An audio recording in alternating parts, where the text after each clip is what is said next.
a special parliamentary committee established to probe explosive claims by KZN Police Commissioner Mkhize has officially begun its work. The ad hoc committee, which must report its findings within 90 days, has elected ANC MP Soviet Lekganyane as its chairperson, and he joins us this afternoon to discuss this further. Soviet, thanks very much indeed for your time.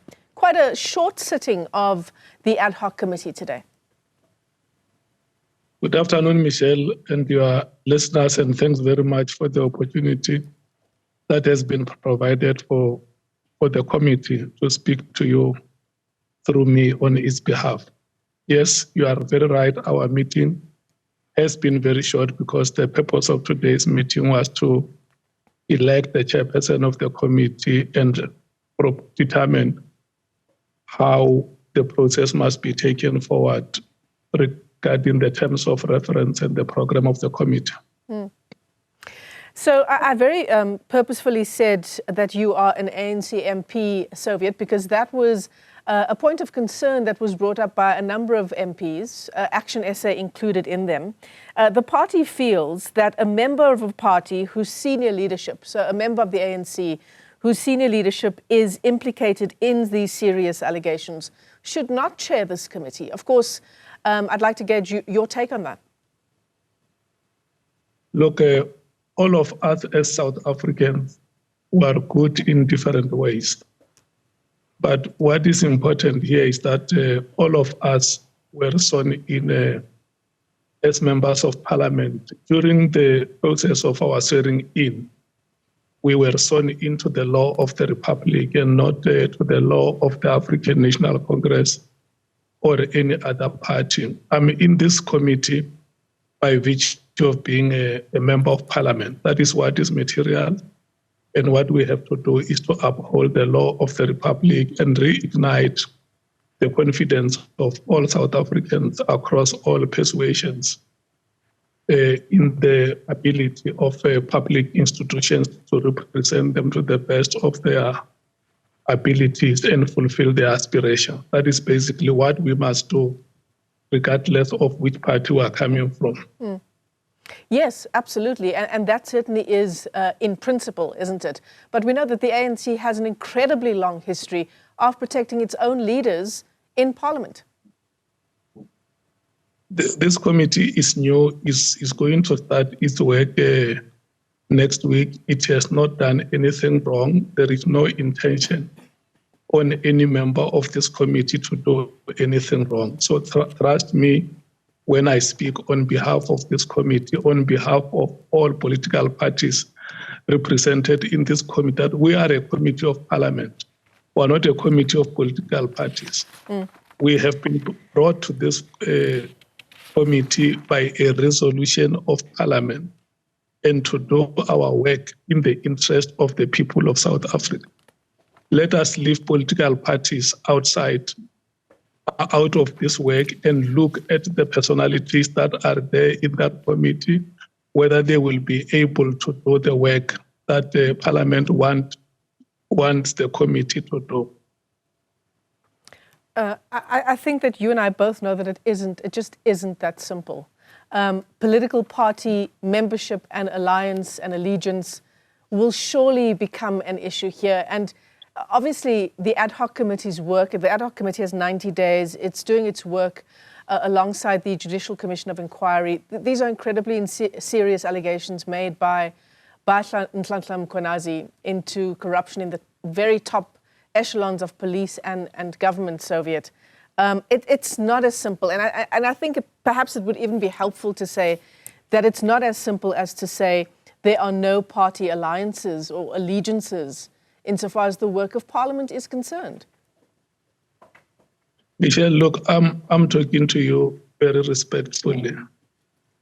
And I'm saying to you that the committee is going to meet next week to finalize the terms of reference and its program.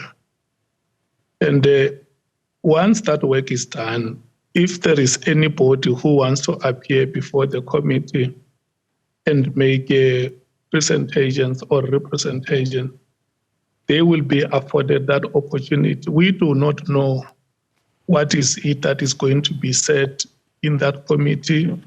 We don't know which political party is going to be implicated. We don't know which public institution is going to be implicated, except for the only organ of state, 2 or 3 organs of state that have been mentioned by General Mkhize, which is the police and to some extent the judiciary. For now, let us not move the cart before the horse. Let's allow whoever has a presentation to make or whoever has a request to make before the committee in accordance with our terms of reference. Then they will come before and make presentations. And the committee will make determinations on the basis of what would have been said. Forget about the political parties, because we don't know what is it that is going to be presented before us for now, except the little that we have heard from General Mkhize. So where we stand as a committee, we have made a commitment that we are not going to leave any stone unturned. If there is any piece of information that requires to be probed, we will promptly do that as a committee, regardless of whoever is affected.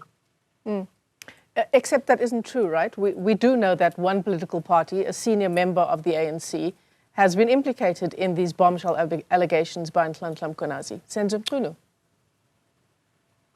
That one, we know all of us that General Mkhize has made those claims. That's why I say to you that we must not move the cart before the horse, because it's going to appear. Remember, we have a procedure, either in Parliament or in a court of law. A person will come there, will be required to take oath, and then will make a presentation. So for now, let's treat that as claims or as allegations until we as a committee have done the work. General Mkhize is going to appear before the committee.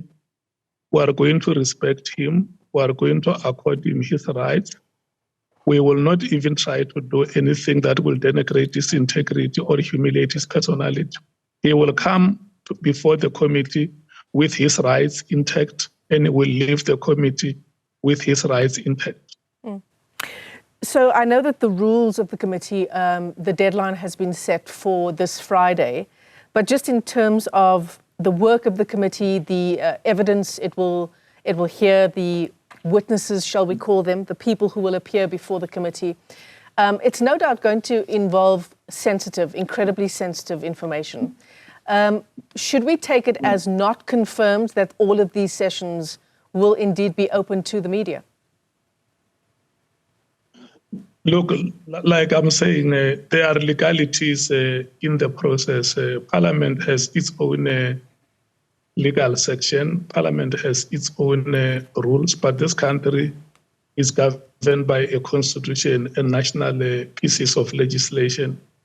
Then the reason why, when we met, we said, okay, today we have elected the chairperson, and we agree that we must have terms of reference. We give you time as the legal team of Parliament to go and look at everything that can legally impact on our work, so that when we start doing our work, there must not be any glitches in terms of the legalities of the process. You know, some processes can be very litigious, and it's not our intention to derail the process through litigation. We want to be doing a work that is unscuppered, that is unhindered, so that we can get to the bottom of the claims that General Mkhize has raised. For now, we don't even know. We may not speak confidently about the extent of the work that has to be done, because we don't know what is going to come out of the presentations or representations that he will be making. So you may find that we have a very big mountain to climb after he would have appeared before us to make presentations. I think what will be adequate for you and now and the rest of the South Africans is to say, let's get to the first presentation. And once the first presentation is done, that is where maybe questions about how do we move forward, who should come next, and what are the legalities impacting on the program, how do we deal with that? I think we will define that as we move forward. But for now, have the commitment of the committee and its members in entirety that we will do our best to act in the name of Parliament, in the name of South Africans. Some are victims, some are voiceless, unsung heroes who have gone down without anybody speaking on their behalf. Parliament of the Republic of South Africa now has a chance to rise to the occasion and show the people of South Africa that it can become a true representative of its citizens. Mr. Lekganyane, one final question before we go. We know that this is sensitive work that is to be done, and we know that South Africa does not have a very good track record in terms of its handling and protection of whistleblowers, even in the corporate sector, in government at municipal level. And essentially the people who will be testifying at this committee, at the Judicial Commission of Inquiry, in a sense, will be whistleblowers, right? It's no overstating that this is not something to be taken lightly. Are you concerned by issues of safety for those who will come before the ad hoc committee? When I spoke to you about the terms of reference, we were actually looking at things like that. In the main, what is very fundamental is the protection of the rights of the citizen. And that is why I say allow the committee to finalize the terms of reference, because I think they will also cover all those other aspects that you raise, including our conduct as members of the committee. If I go and meet with Michelle, who is implicated, what does it mean for me as a member of a committee? So the legalities behind the whole process will be sorted out, how the rights of the citizens are protected. We don't expose them to harm. I think it's something that is very, very important, which is very critical to the work of this committee. And I should agree 100% with you that it's an aspect that is of paramount importance, especially that it involves the lives of innocent people who would have wanted to make a contribution towards the success of their own country, and that may result in detriment. We will look into that, Michelle. Well, thanks for your time this afternoon. Servet Lekganyane is the chairperson of Parliament's ad hoc committee looking into allegations by the KZN Police Commissioner, Mkhize. It met for the first time today. Its work has now officially begun, but those terms of reference will be finalized on Friday. All right, let's turn our